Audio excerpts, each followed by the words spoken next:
നമസ്കാരം. സേതു മലയാളത്തിൽ ഇന്ന് ഒരു പുസ്തകമാണ് ഞാൻ നിങ്ങളെ പരിചയപ്പെടുത്തുന്നത്. വളരെ വിശിഷ്ടമായ ഒരു പുസ്തകമാണിത്. എന്തുകൊണ്ടാണെന്നല്ലേ, ഇത് സാക്ഷാൽ ബൈബിളിനെ അധികരിച്ചു കൊണ്ടുണ്ടാക്കിയ ഒരു പുസ്തകമാണ്, നോവലാണ്. റോസി തമ്പിയുടെ റബ്ബോനി. റോസി തമ്പി ലളിതകലാ അക്കാദമി അംഗമായിരുന്നു, സാഹിത്യ അക്കാദമി അംഗമായിരുന്നു. അവരുടെ പ്രധാനപ്പെട്ട ഈ റബ്ബോനിക്ക് പുറമേയുള്ള പ്രധാനപ്പെട്ട ചില കൃതികൾ മാത്രം പറയാം, മുഴുവൻ പറയാൻ സമയമില്ല. അവരുടെ ഒരു ഗവേഷണ പ്രബന്ധം ബൈബിളും മലയാളവും, ബൈബിളിനെ അധികരിച്ചുകൊണ്ട് തന്നെയാണ് അവരുടെ റിസർച്ച് തീസിസ്. അത് ഒരു പ്രബന്ധമായി, ഗവേഷണ സമാഹാരമായി പ്രസിദ്ധീകരിച്ചിട്ടുണ്ട്. മറ്റൊരു പഠനമാണ് സ്ത്രൈണ ആത്മീയത. ലേഖനം സഹജീവനം എന്ന ലേഖനം അവരെഴുതിയിട്ടുണ്ട്. സഹജീവനം വളരെ മനോഹരമായ ഒരു കവിത, പറയാൻ ബാക്കി വെച്ചത്, അങ്ങനെ ഒരു കവിതയുണ്ട്. അതേപോലെ തന്നെ ഒരു കവിത കൂടി പരാമർശ വിഷയമാക്കേണ്ടിയിരിക്കുന്നു. പ്രണയത്തിലുരുത്തിനിയ എന്നൊരു കവിത കൂടി വളരെ മനോഹരമായ ഒരു കൃതിയായിട്ടാണ് വിലയിരുത്തപ്പെടുന്നത്. റബ്ബോനി യേശുവിനെക്കുറിച്ചാണ്, യൂദാസിനെക്കുറിച്ചാണ്, മഗ്ദലന മറിയയെക്കുറിച്ചാണ്.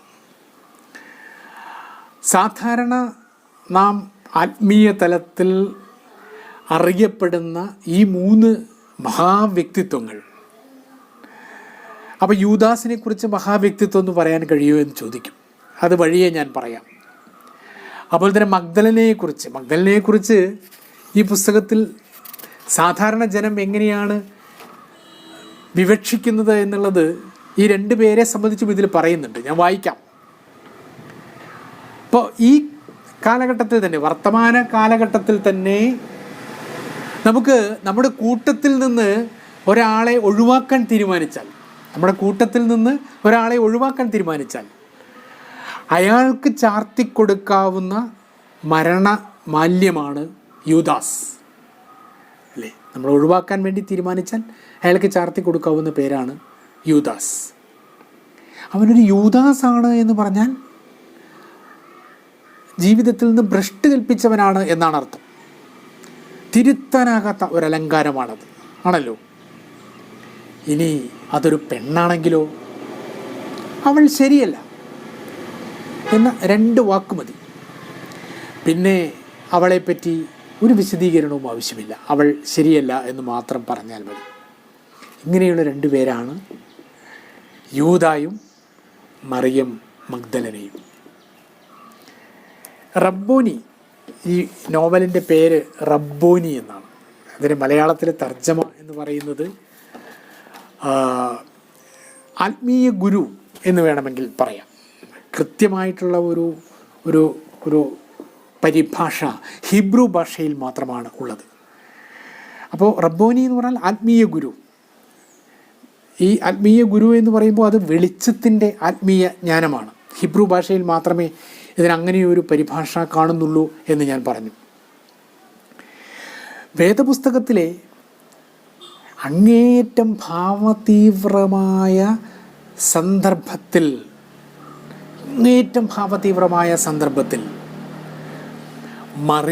മഗ്ദലന മറിയയുടെ തിരിച്ചറിവിൻ്റെ, കേവലമായ അറിവിൻ്റെ അല്ല, തിരിച്ചറിവിൻ്റെ അകമ്പൊരുളിൽ നിന്ന് ഉണ്ടാകുന്ന, അവരുടെ തിരിച്ചറിവിൻ്റെ അകമ്പൊരുളിൽ നിന്നുണ്ടാകുന്ന ആത്മഗതമാണ് റബ്ബോനി.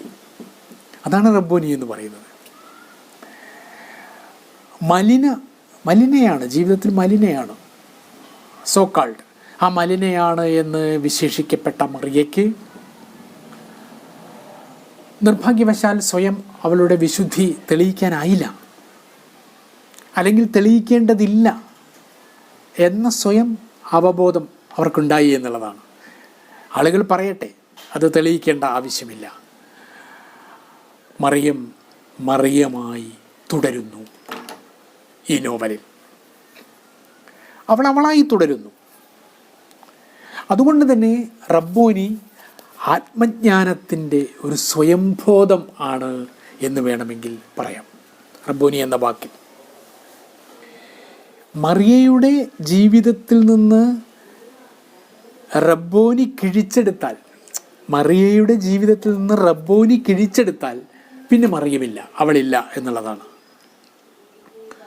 സ്വയം ഉരുകലിൻ്റെ മഹാബോധ്യത്തിൽ നിന്ന് മറിയം ആവിഷ്കരിച്ച, സ്വയം ഉരുകലിൻ്റെ മഹാബോധ്യത്തിൽ നിന്ന് മറിയം ആവിഷ്കരിച്ചെടുത്ത പേരാണ്, പദമാണ് റബ്ബോനി എന്നുള്ളത്. റബ്ബോനി യഥാർത്ഥത്തിൽ സൃഷ്ടിയുടെ അമ്ലമാണ്. സൃഷ്ടിയുടെ അമ്ലമാണ് റബ്ബോനി എന്ന് പറയുന്നത്. സർഗാത്മകതയുടെ അതിതീവ്രമായ വ്യവഹാരസ്ഥലിയാണ് ഈ വേദസന്ദർഭം എന്ന് പറയുന്നത്. ചുരുക്കി പറഞ്ഞാൽ മഗ്ദലന മറിയത്തിൻ്റെ സർഗാത്മകതയാണ് റബ്ബോനി. അവരുടെ തോന്നലുകളിൽ നിന്നുണ്ടാകുന്ന സർഗാത്മകതയാണ് റബ്ബോനി എന്ന് പറയുന്നത്, നോവൽ എന്ന് പറയുന്നത്. മഗ്ദലനയും യൂദായും യേശുവിനോടൊപ്പം പ്രണയാർദ്രമായി ദിനരാത്രങ്ങൾ കഴിച്ചു കൂട്ടിയ കാലം 3 വർഷം. യേശുവിൻ്റെ കൂടെ മഗ്ദലനയും ഉണ്ടായിരുന്നു, യൂദായും ഉണ്ടായിരുന്നു. ഏറ്റവും പ്രിയപ്പെട്ടവർ, യേശുവിന് ഏറ്റവും പ്രിയപ്പെട്ടവരാണവർ. യേശു ജീവിച്ചിരിക്കുമ്പോഴും മരിച്ചതിന് ശേഷവുമൊക്കെ നാട്ടുകാർക്ക് യൂദ ഒറ്റുകാരനാണെങ്കിൽ യേശുവിന് ഏറ്റവും പ്രിയപ്പെട്ടവനാണ്. നാട്ടുകാർക്ക് വെറുക്കപ്പെട്ടവളാണ് മറിയം എങ്കിൽ യേശുവിന് ഏറ്റവും പ്രിയപ്പെട്ടവളാണ്. അവർ ഒത്തൊരുമിച്ചുള്ള ജീവിതം എന്ന് പറയുന്നത് 3 വർഷം വളരെ പ്രണയാർദ്രമായ ജീവിതമായിരുന്നു. യേശുവിൻ്റെ ഗ്രാമം നമ്മളൊക്കെ കേട്ടിട്ടുള്ള ഗലീലി തടാകത്തിനരികെയാണ്. ഗലീലി തടാകത്തിൻ്റെ പരിസരമാണ് കിന്നരക്കടൽ. ആ കടലിന് പറയുന്നത് കിന്നരക്കടൽ എന്നാണ്. കാലം മുന്നോട്ടും പിന്നോട്ടും ഒഴുകുന്ന നദിയാണത്രേ. അതിനടുത്തൂടെ ഒഴുകുന്ന നദിയാണ് ജോർദാൻ നദി, കേട്ടിട്ടുണ്ടാവും. അപ്പോൾ ഈ ജോർദാൻ നദി ഒഴുകുന്നത്, അല്പം ഭൂമിശാസ്ത്രം പറയുകയാണെങ്കിൽ, ഇസ്രായേൽ, ജോർദാൻ എന്ന് പറഞ്ഞൊരു ഒരു നാടുണ്ട്. Israel, Jordan, Syria, Lebanon, Palestine, ഈ നാടുകളിലൂടെയാണ് ഇതൊഴുകുന്നത്. അവിടെയുള്ള ഏക നദി എന്ന് പറയുന്നത് പിന്നെ ചാവുകടലാണ് ഏക നദി എന്ന് പറയുന്നത്. ഗലീലി തടാകത്തിൽ മീൻ പിടിച്ച് ജീവിച്ചവരെ, അവിടെയുള്ള മനുഷ്യരെ, അവിടെയുള്ള ഗ്രാമീണരെ, മനുഷ്യരെ പിടിക്കാൻ വേണ്ടി, മനുഷ്യരെ കൂടെ കൂട്ടാൻ വേണ്ടി യേശു ആ പാവപ്പെട്ട ജനവിഭാഗങ്ങളെയാണ് കൂടെ കൂട്ടിയത്. ഗലീലി തടാകത്തിന് സമീപം കഫർനാം എന്ന് പറഞ്ഞൊരു മലയുണ്ട്. ആ മലഞ്ചെരിവിൽ ദുഃഖിതർക്കും പീഡിതർക്കും സ്ത്രീകൾക്കും കുട്ടികൾക്കും അവഗണിക്കപ്പെട്ടവർക്കുമായി അവിടെയാണ് യേശു ദൈവരാജ്യം പ്രഖ്യാപിച്ചത്. വിലപിക്കുന്നവർ ഭാഗ്യവാന്മാർ.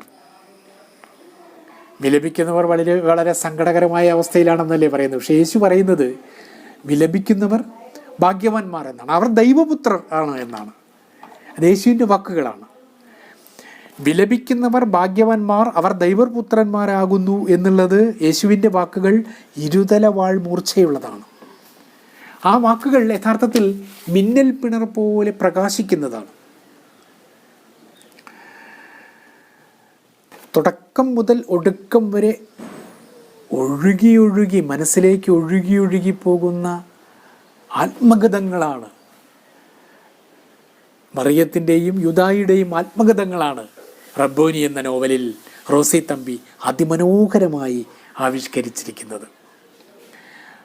തിരിച്ചു വരാം നമുക്ക്. ഗലീലി തടാകത്തോട് ചേർന്ന സ്ഥലം ആണ്. എന്തുകൊണ്ടാണ് മറിയത്തിന് മഗ്ദലന മറിയം എന്ന് പേര് വരാൻ കാരണം എന്നുള്ളതാണ്. ഗലീലി തടാകത്തോട് ചേർന്ന സ്ഥലമാണ് മഗ്ദല.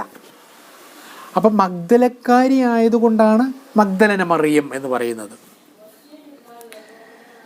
ഇനി യൂദാസിനെ സംബന്ധിച്ച് പറയുകയാണെങ്കിലോ, കൂട്ടത്തിൽ ഒരാളെ, ആദ്യം പറഞ്ഞു, കൂട്ടത്തിൽ ഒരാളെ ഒഴിവാക്കാൻ നമ്മൾ യൂദാസ് ആക്കുകയാണ് ആളുകളെ, അല്ലെ? യൂദാസ് 30 വെള്ളിക്കാശിനെ ഒറ്റുകൊടുത്ത യൂദാസ് ഭ്രഷ്ട് കൽപ്പിക്കുകയാണ്. പെണ്ണിനെ സംബന്ധിച്ചിടത്തോളം അവൾ ശരിയല്ല എന്നുള്ള 2 വാക്ക് ആദ്യം പറഞ്ഞു, അതും ഭ്രഷ്ടായി. ആരായിരുന്നു ഈ യൂദാസ്? യൂദാസ് കെരിയോത്ത് ഗ്രാമക്കാരനായിരുന്നു. യൂദാസ് കെരിയോത്ത് എന്നാണ് അറിയപ്പെട്ടിരുന്നത്. യേശുവിൻ്റെ മരണശേഷം എങ്ങനെയാണ് ശിഷ്യക്കൂട്ടത്തിൽ നിന്ന് ഇരുവരും, യൂദായും മഗ്ദലനയും, എന്നേക്കുമായി ഒരു ഗൂഢാലോചനയുടെ ഭാഗമായി പുറത്താക്കപ്പെട്ടത് എന്ന കഥയാണ് റബ്ബോനി എന്ന നോവലിൽ. അതെങ്ങനെ? ഇവരുടെ 2 പേരുടെയും ആത്മഗതത്തിൻ്റെയും സംഭാഷണത്തിൻ്റെയുമായിട്ടുള്ള രീതിയിലാണ് ഇത് ആവിഷ്കരിച്ചിരിക്കുന്നത് എന്നാണ്. അതാണ് ഈ നോവലിൻ്റെ പ്രതിപാദ്യം എന്ന് പറഞ്ഞാൽ അതൊരാത്മകഥാനുഗായിയാണ് എന്ന് വേണമെങ്കിൽ നമുക്ക് പറയാനായിട്ട് സാധിക്കും. പ്രണയ കലഹങ്ങളിലും സ്വർഗരാജ തർക്കങ്ങളിലും പെണ്ണായി വിടർന്നവളാണ് മഗ്ദലന മറിയം. എങ്ങനെ? പ്രണയകലഹങ്ങളിലും സ്വർഗരാജ തർക്കങ്ങളിലും പെണ്ണായി വിടർന്നവളാണ് മഗ്ദലന എന്ന് റോസി തമ്പി പറഞ്ഞു വെക്കുന്നു. അപ്പനില്ലാത്ത യഹൂദക്കുഞ്ഞിൻ്റെ നൊമ്പരങ്ങൾ, ഏകാന്തത, ഒറ്റപ്പെടൽ, ഇതൊക്കെ ഇവർ 2 പേരുമാണ് ഏറ്റവും കൂടുതൽ സ്വാംശീകരിച്ചത് എന്നുള്ളതാണ്. മഗ്ദലന മറിയം കണ്ണുണ്ടായിട്ടെന്ത്? മഗ്ദലന മറിയത്തോട് ചോദിക്കുന്നുണ്ട്, മറിയം കണ്ണുണ്ടായിട്ടെന്ത്? ഹൃദയം അന്ധമായി പോയാൽ കണ്ണുണ്ടായിട്ടെന്ത്? ഹൃദയം അന്ധമായി പോയാൽ എങ്ങനെയാണ് നിറങ്ങൾ കാണുന്നത്? എങ്ങനെയാണ് നിറങ്ങൾ കാണുന്നത്? എത്ര അർത്ഥവത്തായ വാക്കുകളാണ് അത് ചോദിച്ചു. യേശു മഗ്ദലനയോട് ചോദിച്ചതാണ്. സ്നാപക യോഹന്നാൻ വളരെയധികം ലോക വിമോചകനായ യേശുവിൻ്റെ ശിഷ്യർക്ക് പരിചയപ്പെടുത്തുന്ന ഒരു ദൃശ്യമുണ്ട്. യേശുവിനെ സ്നാപക യോഹന്നാൻ ആണല്ലോ ആദ്യം പരിചയപ്പെടുത്തുന്നത്. എന്താ പറയുന്നത്? അതാ വരുന്നു, ലോകത്തിൻ്റെ പാപം ചുമക്കുന്ന ദൈവത്തിൻ്റെ കുഞ്ഞാട് എന്നാണ് അദ്ദേഹത്തെ വിശേഷിപ്പിക്കുന്നത്, സ്നാപക യോഹന്നാൻ വിശേഷിക്കുന്നത്. ഈ സ്നാപക യോഹന്നാൻ യേശുവിൻ്റെ ആവശ്യപ്രകാരം സ്നാനപ്പെടുത്തുന്ന അതിമനോഹരമായ ഭാവതീവ്രമായ രംഗം ഇതിനകത്ത് ആവിഷ്കരിക്കപ്പെടുന്നുണ്ട് എന്നുള്ളതാണ്. മാത്രമല്ല, ഇതിൽ യഥാർത്ഥത്തിൽ ഞാൻ ഇങ്ങനെ പറഞ്ഞതുകൊണ്ട് മാത്രം കാര്യമില്ല. ഇതിലെ ചില പേജുകളിലെ ചില പരാമർശങ്ങൾ വായിച്ചാൽ മാത്രമേ അത് പൂർണ്ണമാവുകയുള്ളൂ എന്ന് വേണമെങ്കിൽ പറയാം. ഇതിൽ പേജ് 9 ശ്രദ്ധിച്ചോളൂ. എല്ലാ ശിഷ്യരെക്കാളും യേശു അവളെ സ്നേഹിച്ചു, ചുംബിച്ചു. മനുഷ്യരെങ്ങനെയാ, സാധാരണക്കാരെങ്ങനെയാ മഗ്ദലനയോടുള്ള സമീപനം? എന്നാൽ എല്ലാ ശിഷ്യരെക്കാളും യേശു മഗ്ദലനയെ സ്നേഹിച്ചു, ചുംബിച്ചു. അപ്പോൾ ശിഷ്യൻ അവനോട് കയർത്തു, ഗുരു, ഞങ്ങളെക്കാൾ അധികം നീ അവളെ സ്നേഹിക്കുന്നത് എന്തിന്? അവൻ അവരോട് ഇപ്രകാരം പറഞ്ഞു, അവളെപ്പോലെ ഞാൻ നിങ്ങളെ സ്നേഹിക്കാത്തത് എന്ത്? തിരിച്ചു ചോദിക്കുകയാണ്. മറിയം മഗ്ദലന തെറ്റിദ്ധരിക്കപ്പെട്ടവളായിരുന്നു, നന്മ നിറഞ്ഞ പാപിനിയായിരുന്നു. 9-ാം പേജിൽ പറയുന്നതാണ്. അപ്പോൾ കൃത്യമായിട്ടുള്ള യേശുവിൻ്റെ വിലയിരുത്തലാണ്, നന്മ നിറഞ്ഞ പാപിനിയാണ്. അതേപോലെ തന്നെ 10-ാമത്തെ പേജിൽ ഇങ്ങനെ പറയുന്നുണ്ട്. ആരെപ്പറ്റി? ഞാൻ നേരത്തെ മഗ്ദലനയെ കുറിച്ചാണ് പറയുന്നത് എങ്കിൽ ഓർമ്മകളുടെ മലവെള്ളപ്പാച്ചിലിൽ യൂദ മഗ്ദലനയെ നോക്കി. യൂദയുടെ മനസ്സിൽ മഗ്ദലനയെക്കുറിച്ചുള്ള, അപ്പോൾ ഇതിൽ യൂദയെക്കുറിച്ച് നമുക്ക് വളരെ കൃത്യമായിട്ട് വിലയിരുത്താൻ കഴിയും. യൂദ പറയുകയാണ്, ദൈവപുത്രനെ പ്രണയിച്ചവളായിരുന്നു മഗ്ദലന. അവനോടൊപ്പം നടന്നവൾ പലസ്തീനിലെ മലഞ്ചെരുവുകളിലും ജോർദാൻ നദിക്കരയിലും ഗലീലി തടാകത്തിലും അവൻ്റെ വാക്കുകൾക്ക് കാതോർത്തവൾ എന്ന് പറയുന്നു. പിന്നീട് ഇങ്ങനെ പറയുന്നുണ്ട്, പെണ്ണുടലിൽ ജീവൻ്റെ കവിത പൂക്കുന്ന പെണ്ണുടലിൽ ജീവൻ്റെ കവിത പൂക്കുന്ന ഉന്മാദരാവുകളിൽ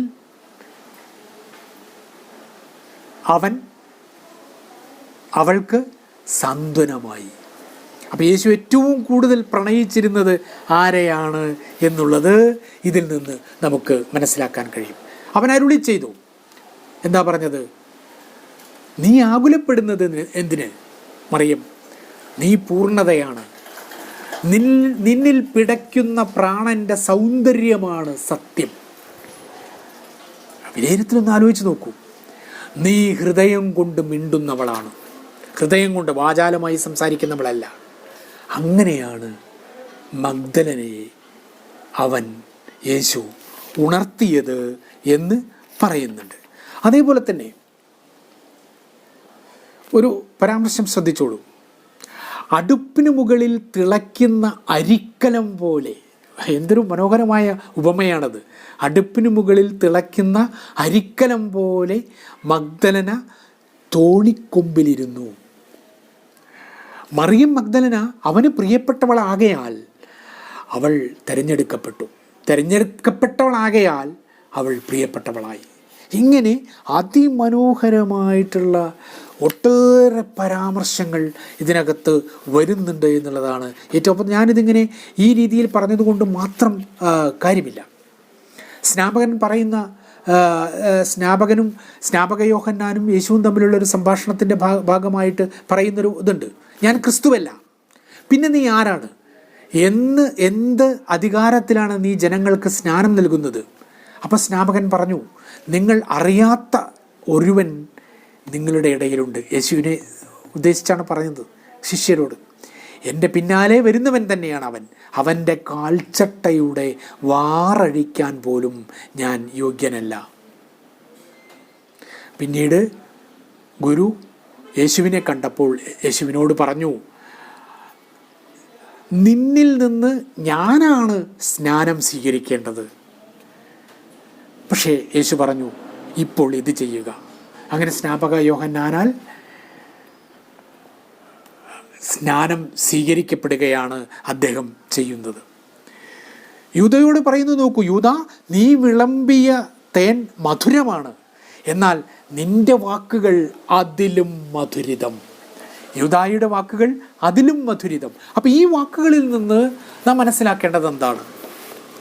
ഞാൻ ഈ യൂദായെ സംബന്ധിച്ചും 30 വെള്ളിക്കാശിന് യേശുവിനെ ഒറ്റുകൊടുത്തു എന്ന പ്രചണ്ഡമായ പ്രചരണമാണ് അഴിച്ചുവിട്ടത്. യഥാർത്ഥത്തിൽ യേശുവിൻ്റെ ഏറ്റവും പ്രിയപ്പെട്ടവനായിരുന്നു യൂദ എന്നുള്ളതാണ്. അതാണ് അപ്പോൾ ആ പ്രചരണത്തിൻ്റെ ഒരു അവസ്ഥയും. അതേപോലെ തന്നെ യേശുവിന് ഏറ്റവും പ്രിയപ്പെട്ടവളായിരുന്നു മഗ്ദലന എന്നുള്ളതാണ്.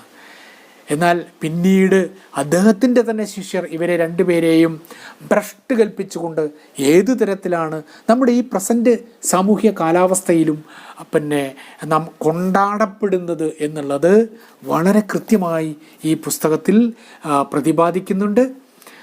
ഇത് DC ബുക്സാണ് ഈ പുസ്തകം പ്രസിദ്ധീകരിച്ചിട്ടുള്ളത്.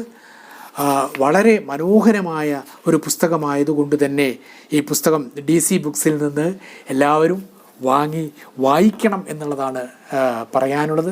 പ്രത്യേകിച്ച് PSC പരീക്ഷയ്ക്കൊക്കെ പോകുന്ന, അതേപോലെ തന്നെ PSC ഇൻ്റർവ്യൂവിന് പോകുന്ന അധ്യാപകരായാലും മറ്റ് ഏത് വിഭാഗത്തിലുള്ള ഉദ്യോഗാർത്ഥികളായാലും വായനയുടെ വസന്തം മനസ്സിലേക്ക് ഏറ്റുവാങ്ങിയവരാകണം എന്നുള്ള കാര്യത്തിൽ ഒരു തർക്കവുമില്ല.